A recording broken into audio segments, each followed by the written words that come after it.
Hello, friends. This is Dave Hurwitz, executive editor at ClassicsToday.com, here with just a silly video. You know, I listen to operas, and I know you listen to operas too. Some of you do anyway.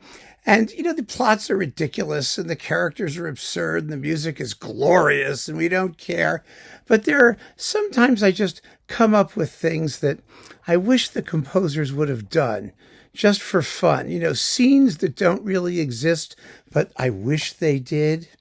Because you think about one of the things that's so fascinating, let's put it this way, about operatic literature is that the characters, however bizarre or however strange the plots, they're believable because the music is believable. The music is emotionally true, no matter how absurd the situation that these people find themselves in. And so, there's an element of that in that arena of musical truth.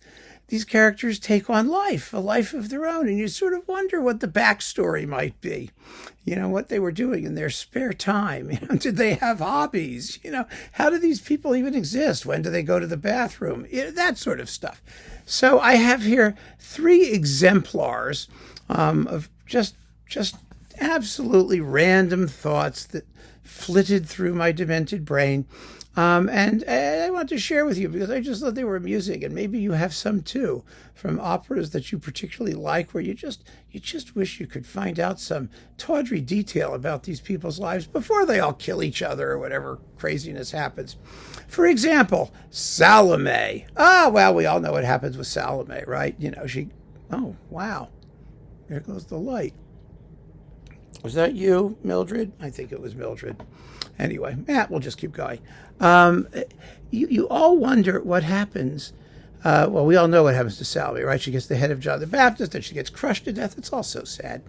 But she does the Dance of the Seven Veils. And I always wondered what it was like when Salomé was a little girl and Herodias was taking her to ballet class. I mean, she must have learned to do the Dance of the Seven Veils somewhere. So probably it was in ballet class. I mean, she's young anyway. She's a teenager. And my guess is that Herodias, took her there, and her ballet teacher wrote a little note, sent her home with a note saying, Salomé is a wonderfully enthusiastic student of the ballet, but she has this strange impulse to rip her clothes off every time she's practicing. I mean, that's how she got ready, obviously, to do the Dance of the Seven Veils, because I can't believe that when she went to ballet class, they actually taught the Dance of the Seven Veils. I mean, especially to like young girls. I mean, seriously? And, that shows that she can rip her clothes off in front of her disgustingly lecherous stepfather, really. Herod? Really? No. It must have come from within Salomé herself, but she had to go to ballet class. And I think ballet class with Salomé would have been a fabulous scene, a sort of flashback that Strauss could have stuck into the middle of the opera, and when Herod's asking her to dance and Salomé's standing there, probably thinking about ballet class and how miserable it was. She's going to get back at him. And I don't know. That was one thought. The other one I had from Strauss operas, I thought this one was really good too, was from Die Frau and Schatten. What's the deal with the nurse? She's kind of like this witch, right? She's been with the princess her whole life. She does magic stuff. She's not human, particularly. She lives up in the ethereal realm with the spirit people. But she's like always there. And she's the princess's companion. And she's the princess's companion, even though apparently she blew it. I mean, she blew her job, which was to watch the princess. But the princess is a shapeshifter, and she got shot by an arrow in her shape-shifting guise by the prince, or the emperor, or whatever he is, the empress. It's the emperor or the empress, whatever they are, who cares? And so she's trapped in mortal form, and the nurse is still there. I mean, she's like still hanging around. So, and she must have been hired by Keikobad, who we never see. Keikobad is the empress's dad, right? Technically.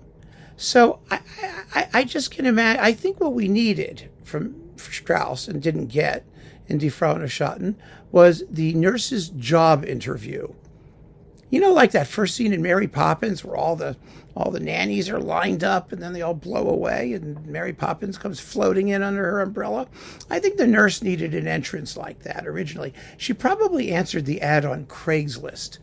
I mean, the ad probably went something like, wanted nurse well-versed in black arts to care for shape-shifting daughter of demonic spirit being.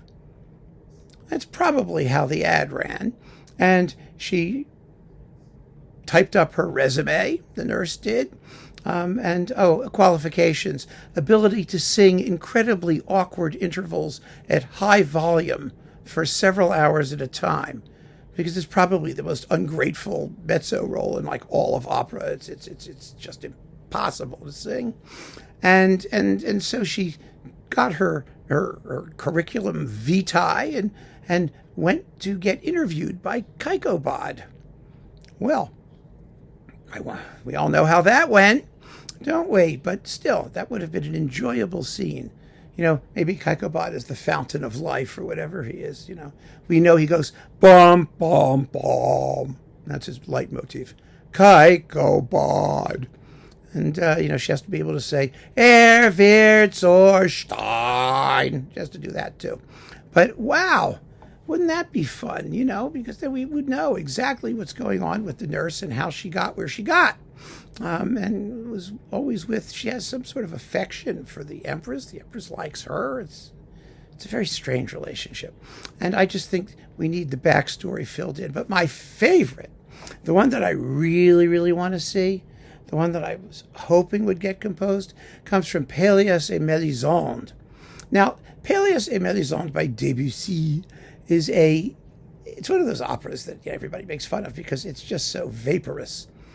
I remember in the Texaco Opera Quiz or whatever they used to do at the intermissions at the Metropolitan Opera broadcast, they always had, this panel that would talk about things. And one of the things they did was who's the stupidest character in all of opera. And Mélisande won, hands down, because she doesn't know where she is. She doesn't know where she's going. She doesn't know where she's been. She doesn't know what she's doing. She gets married. She doesn't know why. She doesn't know if she's had an affair. She doesn't know why she's pregnant. She doesn't, and she dies.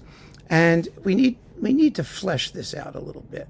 I mean, I understand that it's one of those symbolist plays, so everything is sort of vague and allegorical. But I really think what we need to do, first of all, we have to get rid of the parts where Golod kills Pélias and Mélisande dies in childbirth. I mean, that's all just so jejune, I think, personally. I think what we need to do is give it a reality TV slant. I think she has the baby, and Pélias and Golod are both in love with her, and she has no idea who the father is. So she goes on like the Maury Povich show.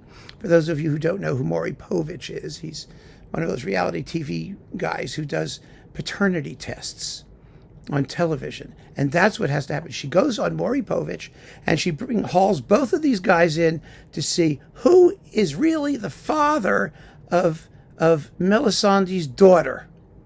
And she's very cute. She's very adorable. The two of them will scream at each other and yell and threaten to fight, and they have to get broken up in the studio by they have these burly bouncers who keep the guests from, physically assaulting each other, and they talk about how they both loved Mélisande and how she's a slut because she slept with both of them, or at least she thinks she does, and she doesn't remember whether she did or she didn't because she doesn't remember anything. But she needs to know who the daddy really is. And Maury comes up with the paternity test and says to Golod, "Golod, you are not the father!" And Pélias jumps up and down and is very excited. And Golod runs backstage, hysterical. And oh my goodness, it could be so much fun. The audience is going nuts and jeering at both of them. I think that would make a fabulous scene. And Debussy should have written it. He really should have. The opera would have had a much better ending. My goodness. I mean, really, it would have been far more enjoyable. Anyway, those are just three little scenes that I wish I could have seen from famous operas. And I am just wondering if maybe you are, thought of some fairly mundane questions that need to be answered by these fantastical characters. So keep on listening, friends. Thanks for joining me. Take care.